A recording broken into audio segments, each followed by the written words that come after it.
Hi there, I'm Richard. Welcome to Burning Spears. Today I'm doing giant beef rib on an Asado cross. Stick around, it's 22 pounds, 10 kilos worth. Stick around to see how this is done. It's going to be a fantastic low and slow cook. Stick around to the end to see how it turned out. Asado style for something like this is the best way to do it. So I'm out here at the bog today. It's one of my favorite places, very special place.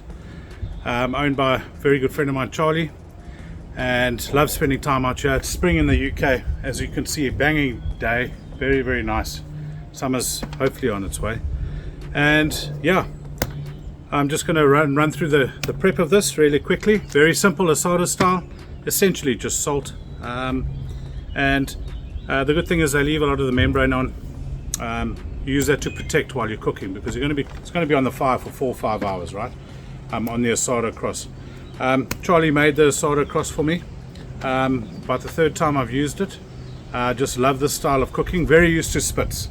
I've done a lot of lamb spits, a lot of buck, deer spits as well. So Asado is more primal and possibly way cooler, but I'll let you be the judge of that.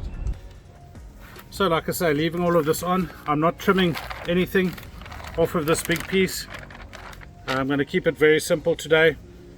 Just enjoy the meat for what it is. Like, there is some cartilage, there will be a bit of silver skin and that sort of thing in there.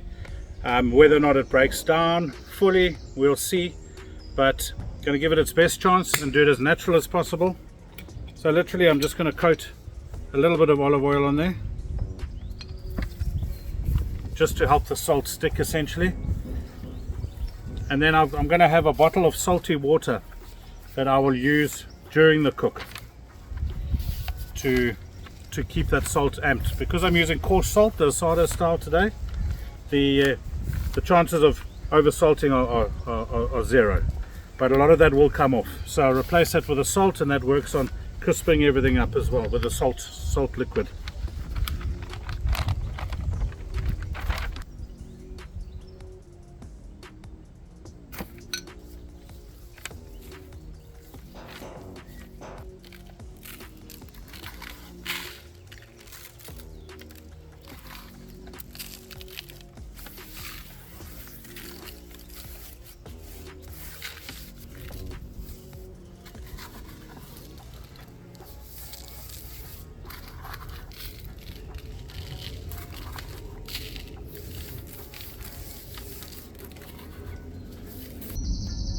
So this is the cross.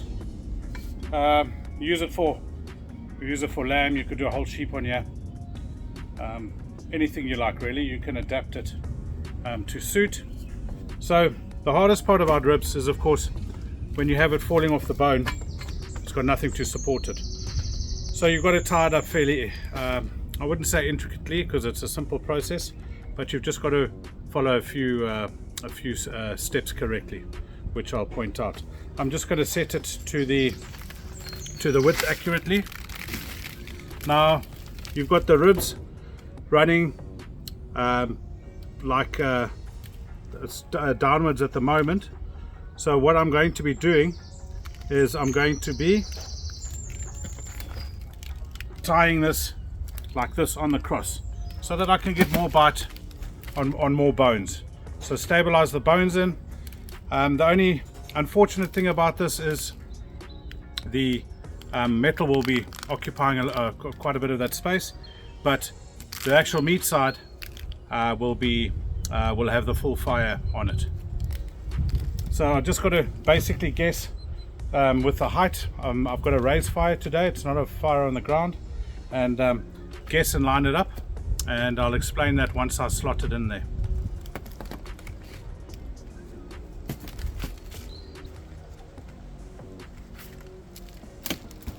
So I'm ensuring I've got a bit of bone hangover, or overhang, sorry, hangover on the brain today being Saturday, and I'm just going to, then I'll know where I can have my wire loops going through all the way and twist it on the underneath. So I'll stop talking now and get working.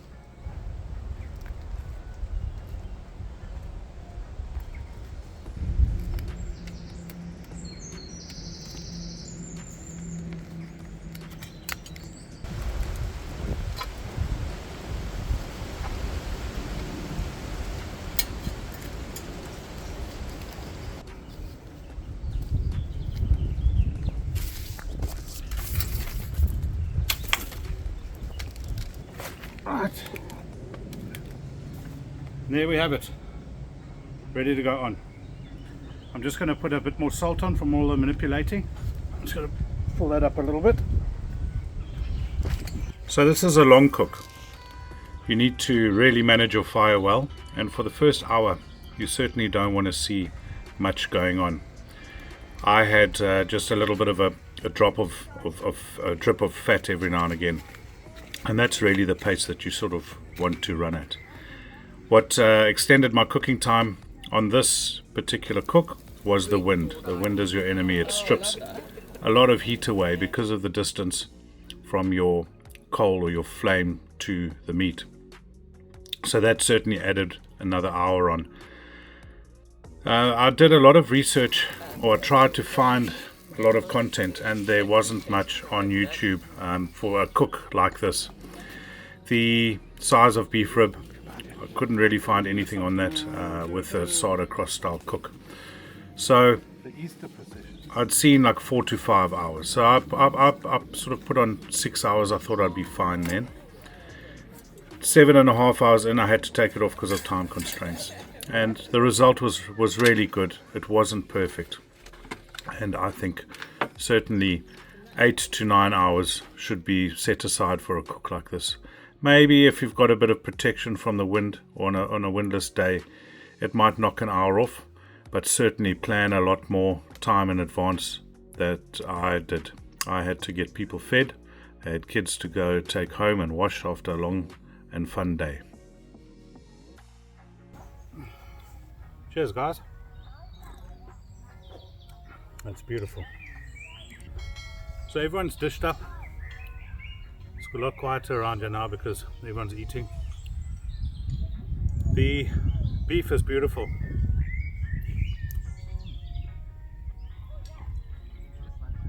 A lot more tender and juicy.